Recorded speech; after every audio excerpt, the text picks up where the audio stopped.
Olá, amigos que nos acompanham. Olá, você que pela primeira vez está acessando o nosso canal. Eu sou Cíntia Ramazini, do Escriba, Cursos e Revisão Textual. Uma das propostas do Escriba é tornar mais próxima de nossos seguidores a variante padrão da língua portuguesa, também conhecida como norma culta ou norma padrão. Geralmente as pessoas têm alguma dificuldade em se tratando dessa norma, desse padrão. Então, o Escriba vem também para facilitar a vida de quem precisa escrever ou falar. Por isso, criamos o canal Dúvidas do Cotidiano, uma oportunidade para você deixar de pensar que a norma padrão existe só para tirar a sua paz. Sendo assim, vamos acompanhar as dúvidas que serão trabalhadas hoje. Veja na tela, por favor. Haver com H e haver sem H. Observe na tela. Quando usar um e quando usar outro. Haver com H é o verbo haver, no sentido de existir. Haver sem H e escrito separadamente significa ter afinidade com, e isso tem a ver com aquilo, certo? Veja o exemplo na tela. Quando chove muito, é comum haver enchentes em nossa cidade. Troquemos o haver por existir. Quando chove muito, é comum existirem enchentes em nossa cidade. Então, aí nós tivemos o verbo. Esta pergunta não tem nada a ver com o assunto. Quer dizer que ela não tem relação nenhuma, afinidade nenhuma com o assunto.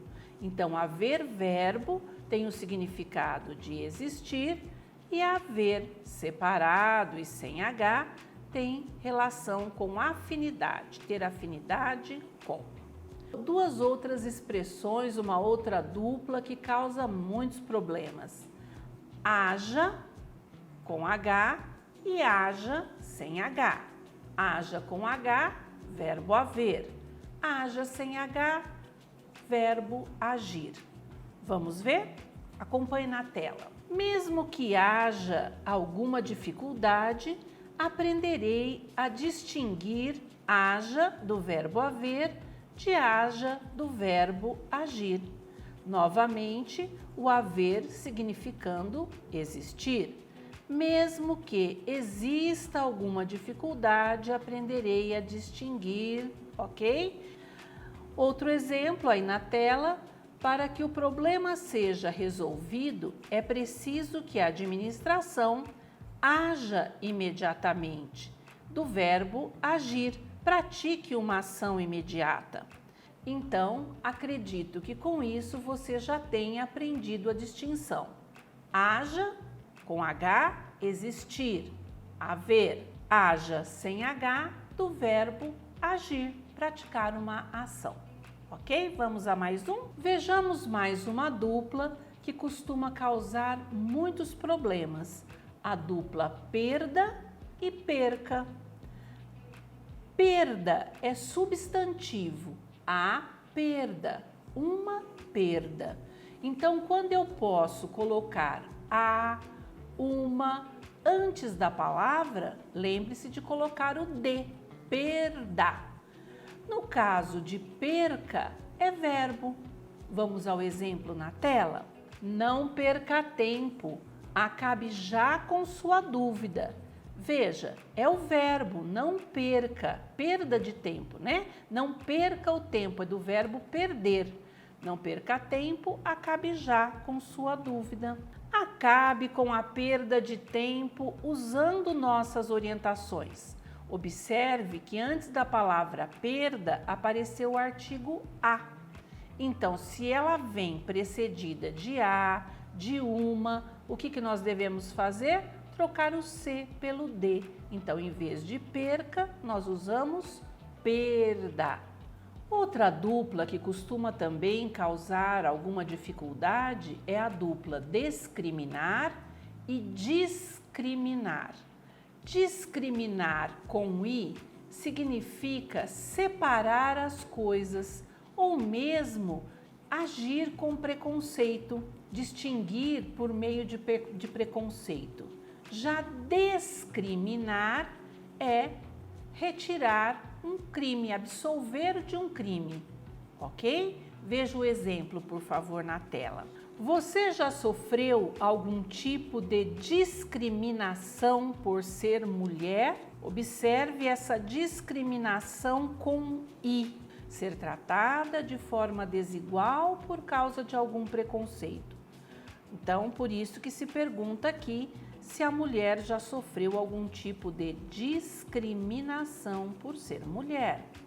Agora, quando eu digo o júri discriminou o réu após um tenso julgamento, significa que o júri retirou a culpa de um crime do réu, né?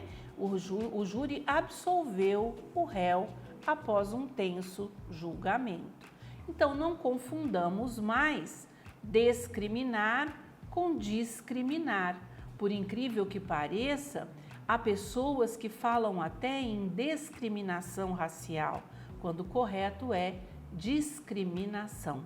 Então, preste atenção, fique atento, coloque num post-it, se for o caso, próximo a você, a fim de que você não cometa equívoco semelhante. Absolver e absorver. Tem diferença? Com certeza.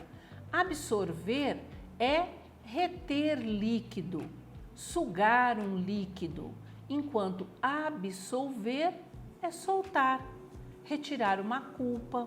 Vamos ao exemplo?